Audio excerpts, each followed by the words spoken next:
If you've been considering going full timing with your RV lifestyle, or if you're just kind of curious, what does full-time RVing actually mean in reference to your warranty, stay tuned. What I have to share might just blow your mind.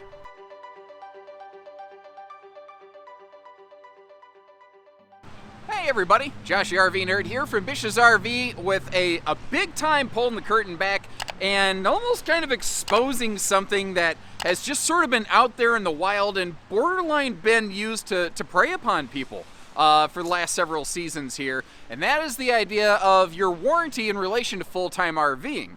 I think when people hear the phrase full-time, they immediately imagine, okay, I'm living in the RV full-time as a house. But this is the really crazy part. That is not what your RV warranty covers.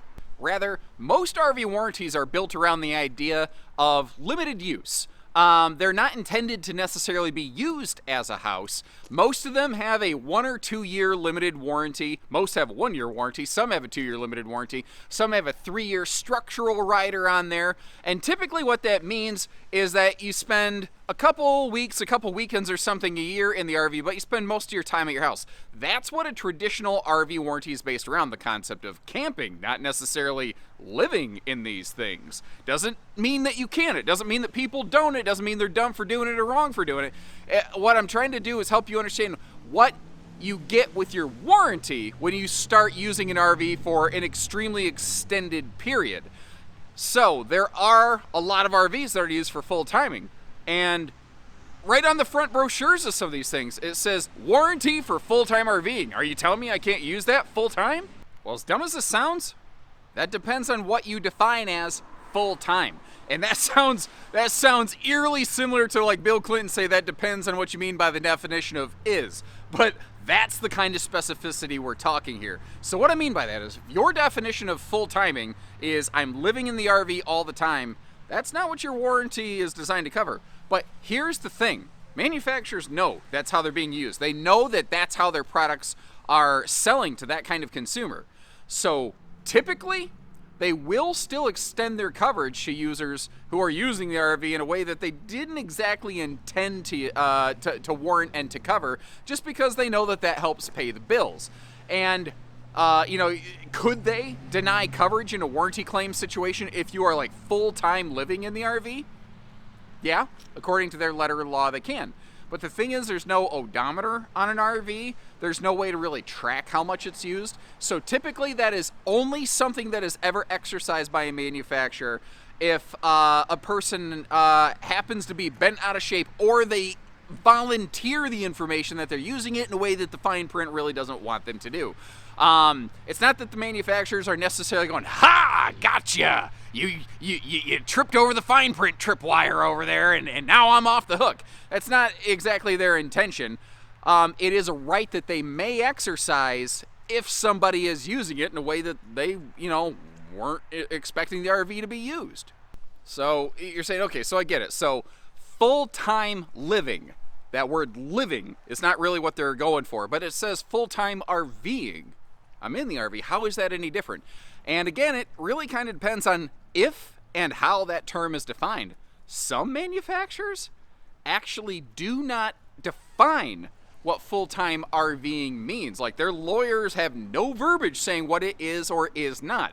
There are a lot of cases actually in the RV industry where a manufacturer's most basic stick and tin entry-level travel trailer technically has the exact same warranty coverage and assurance of their biggest, baddest, highest dollar fifth wheel RV. But they don't really give you that impression, do they? But more recently, there have been a small number of manufacturers who do actually provide some definition of this.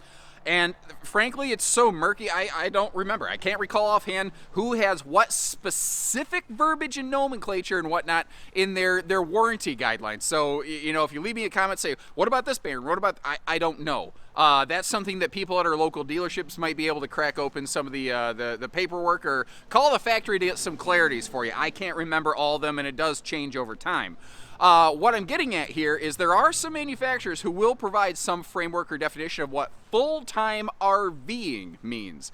And some of them will say full-time RVing means you might occupy the RV for up to 3 months a year, or up to 6 months a year, or you get the idea, some various examples, but still not staying in it full-time as a residence. Basically, what full-time RVing generally means and represents is you can camp the crap out of that thing. You can stay in it seasonally, you can spend a ton of time using and sleeping in that sucker, as long as you still spend a little time somewhere else. And when I've explained this to people before, a comment that I'll often hear back is people say, wait a minute, you're telling me that if I use my RV too much, then my warranty expires? That's stupid. There's nothing else in the world like that. Yeah, there is. That's exactly how automotive warranties have worked. That's how a lot of warranties work. When you buy a brand new vehicle, it'll be warranted for X number of years or X number of miles, whichever comes first. But remember, RVs don't have odometers. So they're kind of working basically off a little bit of an honor system of how many days you're going to use that thing. But again, the part that I dislike, like that's fine to me, but the part that I dislike about that is there is very little clarity provided anywhere that's obvious for you to be able to reference and look up that information to know, like, what is the expectation of use for this RV versus that RV that I'm looking at. That's the thing that I wish was clear, and I don't have an easy way or easy tip reference for you to be able to find that information. It's that murky that even at the dealership level, it ain't even clear to us. And frankly, that's probably why, like, if you called 6 different dealerships and talked to 12 different people, I bet you get 13 different answers to this question, because it's not even as clear as mud. And if I seem a little bit misty-eyed, it's because I'm getting misted in the eyes out here. This video idea has been on my idea board for like 2 years. I'm like, I have to finally make this happen, weather be darned. Here's some other things to consider and to understand when you do start considering that idea. Like, if you are really like, I'm going full-time RV, I'm going to abandon the traditional household, and this is going to be it. We're going to be like full-time nomads or semi-nomadic or whatever you want to call it. Banks don't want you to do that.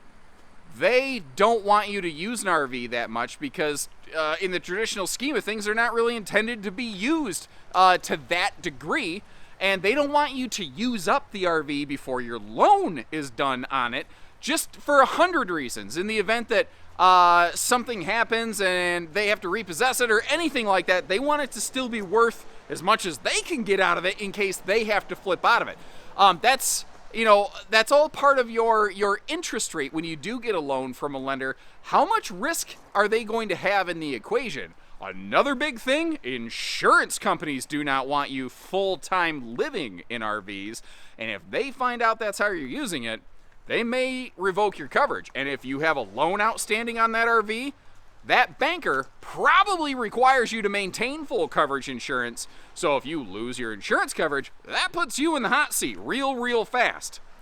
Now, this is a hard topic to talk about, because this is the kind of conversation that very well may steer some people away from purchasing an RV from us like they had considered doing.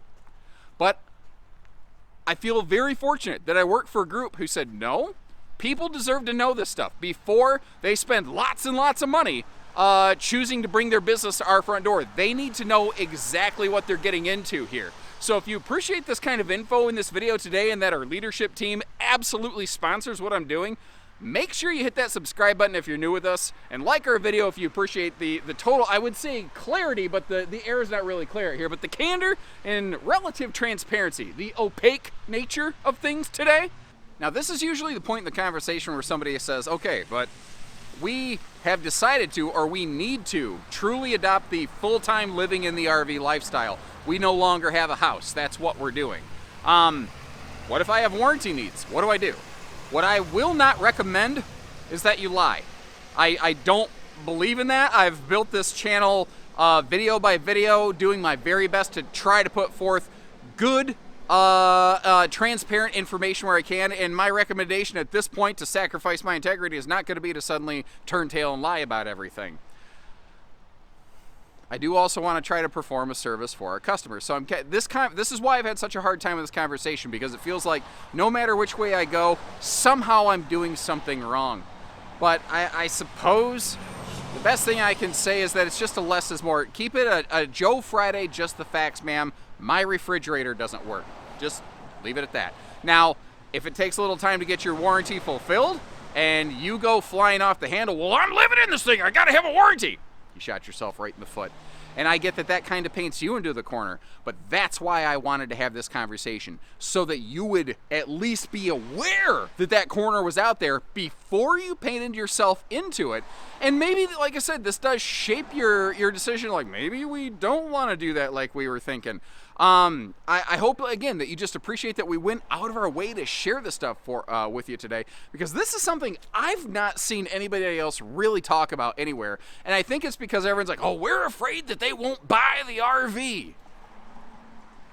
But I don't want you to be unhappy with the RV. We don't want you to be unhappy with us at Bish's RV. We want you to truly be able to get your second camper the first time, and sometimes that means having some real talks like this.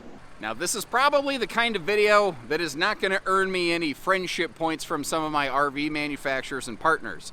It's unfortunate, but what I'm sharing is true, whether you buy from us or not. This is just information that I feel before somebody hands over a lot of money they deserve to know, and the team at Bish's RV agrees. And I think that is pretty darn cool. So stay tuned till next time. If you have other hard-hitting topics like this you want us to dive into, you ask the question, and I'll do my best to answer it for you. I won't claim to have all the answers. I won't claim to be an authority, but I will always continue to do my best. So until next time, take care, stay safe, have fun, and happy camping, everyone.